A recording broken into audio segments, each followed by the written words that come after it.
నేను అమ్మటినే తర్వాత కొద్దిగా నాది బీకామ్ కంప్యూటర్ కాబట్టి నాది అకౌంట్ టైపు నేను వెళ్ళా సార్. అంటే టాలీ నేర్చుకున్నా. అంటే డెవలప్స్ కోర్స్ ఎన్ని రోజులు వెళ్ళావు? అదే మామూలు 3 months వెళ్ళా సార్ నేను. ఓకే. వెళ్ళా కానీ నాకు దాంట్లో ఏమి అసలు నాలెడ్జ్ కూడా ఏం రాలేదు. అర్థం అవ్వలేదు సార్.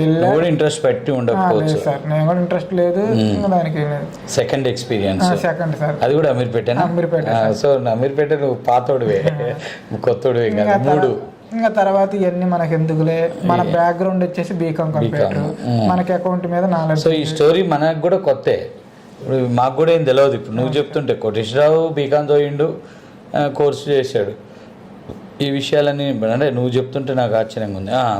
తర్వాత అకౌంట్ అంటే జాయిన్ అయ్యేటప్పుడు నాతో మాట్లాడినప్పుడు ఇదంతా చెప్పాను. లేదు సార్, నేను మామూలుగా జాయిన్ అయ్యా. నేనున్నానా మాట్లాడా? అడ్మిషన్ ఇచ్చేటప్పుడు ఇవన్నీ డిస్కషన్ రానట్టుంది. ఓకే. ఇంకా తర్వాత నెక్స్ట్ వచ్చేసి ఇంకా మనం ఫైనల్గా సరే మన అకౌంట్ బ్యాక్గ్రౌండ్ అని నేను టాలీ మీద జాయిన్ అయ్యా సార్. Very good. టాలీ మీద జాయిన్ అయితే ఆ టాలీ వచ్చేసి 1 month చెప్పారు సార్. 1 month అంటే మనకి వచ్చు కాబట్టి వాళ్ళు ఎలా చెప్పినా కానీ మనం దాన్ని రీచ్ అయ్యాం. అయిపోయింది సార్. అయిపోయిన తర్వాత ఆల్రెడీ జాబ్ కూడా వేరే సార్ట్ జాబ్ జాయిన్ అయ్యా సార్. అంటే ఆ జాబ్ జాయిన్ అయిన తర్వాత దాని గురించి అంటే టాలీ మీద వెళ్తే నెక్స్ట్ ఫ్యూచర్ ఎలా ఉంటుందని ఆ సిచ్యువేషన్ నేను ఆలోచించి అలా సరే ఎక్కడైనా ఎవరన్నా మనకి నమ్మకంగా ఏదైనా ఇన్స్టిట్యూట్ ఉంటుందా, జాబ్ ఇప్పించే వాళ్ళు ఎవరైనా ఉంటారని నేను అలా సర్చింగ్ చేస్తున్నప్పుడు యూట్యూబ్లో చూస్తున్నప్పుడు ఒక వీడియో మీరు చూసేసారు. అంటే టాలీ జాబ్ కోసం సెర్చ్ చేస్తున్నాను. టాలీ జాబ్ ఆల్రెడీ జాయిన్ అయ్యా సార్. జాయిన్ అయ్యి 2 days అవుతుంది. నేను ఆల్రెడీ జాయిన్ అయ్యా. ప్యాకేజ్ కూడా మొత్తం మాట్లాడుకున్నా. జాయిన్ అయ్యి ఆల్రెడీ అక్కడ వర్క్ ప్లేస్ లోనే ఉండి నేను అలా సెర్చ్ చేసుకుంటున్నాను సార్. చూస్తే అలా వర్క్ ప్లేస్ లో ఇంటర్నెట్ ఇవ్వకూడదు అనమాట. దీన్ని బట్టి అలా సిస్టమ్ లో చూసుకుంటూ వెళ్ళినప్పుడు మీ వీడియో ఒకటి చూసేసారు.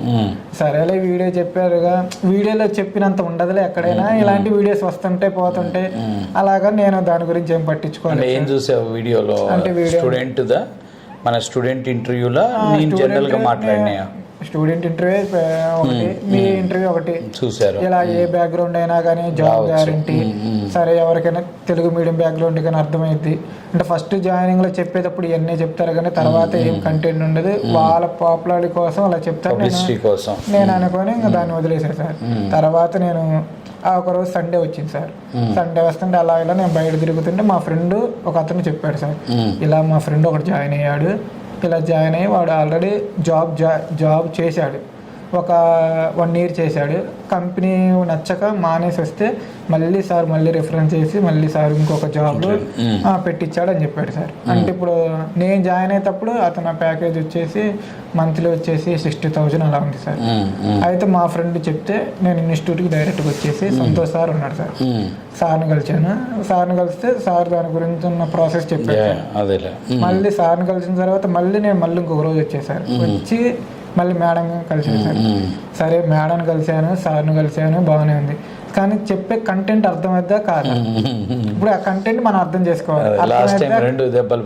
మన కంటెంట్ అర్థం కాకపోతే ఇప్పుడు మీరు ఎంతైనా కానీ గుర్రాన్ని నీళ్ళ దగ్గర తీసుకుపోతారు, నీళ్ళు దాపలేనట్టు సబ్జెక్ట్ అనేది మనం నేర్చుకోవాలి. కంటెంట్ అర్థమైద్దా కాదా, మన స్లాంగ్ లో ఉంటుందా కాదా అన్న దాని గురించి నేను ఎలా చూడాలని చూస్తే యూట్యూబ్ లో కొన్ని వీడియోస్ ఉన్నాయని సంతోష్ సార్ చెప్పాడు. సబ్జెక్ట్ వీడియోస్ ఉన్నాయంటే నేను ఒక 2 days దాకా వీడియోస్ చూసి బాగానే ఉన్నాయి. తర్వాత మళ్ళీ ఎవడైతే మా ఫ్రెండ్ ఇక్కడ జాయిన్ కామని చెప్పాడో మళ్ళీ వాడే వద్దన్నాడు సార్. ఎందుకులే వద్దులే, ఏముంటదిలే, అంత ఉట్టిదేలే అది దాన్ని. తర్వాత నేను ఆన్ ద స్పాట్ లో ఒక 2 రోజుల తర్వాత ఆ టాలీ జాబ్కి రిజైన్ చేసేసాను. చేసిన తర్వాత నేను ఇంటికి వెళ్ళిపోయా. ఇంటికి వెళ్ళిపోయిన తర్వాత చేసేసాను. దీనిలో జాయిన్ కావటం కోసమే తీసుకున్నా సార్. తీసుకున్నా కానీ ఇప్పుడు ఇంట్లో నుంచి ప్రెజర్ సార్. వచ్చిన జాబ్ వదిలిపెట్టావు, మళ్ళీ డబ్బులు కట్టాలి. అప్పటికి నువ్వు 3 ఫీజులు కట్టావు అంతా. తర్వాత ఇంటికి వెళ్ళేసి మా ఇంట్లో వాళ్ళకి చెప్తే ఎందుకు వద్దులే, అంత డబ్బులు దేనికి, మళ్ళీ 8 నెలలు తర్వాత ఎలా ఉంటాయి పరిస్థితులు ఎలా ఉంటాయి.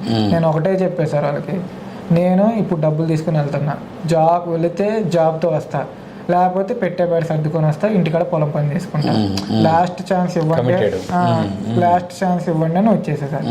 ఇంకా తర్వాత వచ్చిన తర్వాత ఇక్కడ జాయిన్ అయ్యా సార్. జాయిన్ అయిన తర్వాత కూడా ఇక్కడ ఇప్పుడు నేను జాయిన్ అయిన తర్వాత కూడా కొంతమంది ఏమంటాడు, ఎన్నాళ్ళు ఉంటాడులే, ఒక నెల రోజులు ఉంటాడు, లేకపోతే 2 months ఉంటాడు ఇక్కడ ఇన్స్టిట్యూట్లో ఉండలేదులే, ఏముంటుందిలే అని అలా అనుకున్నారు సార్.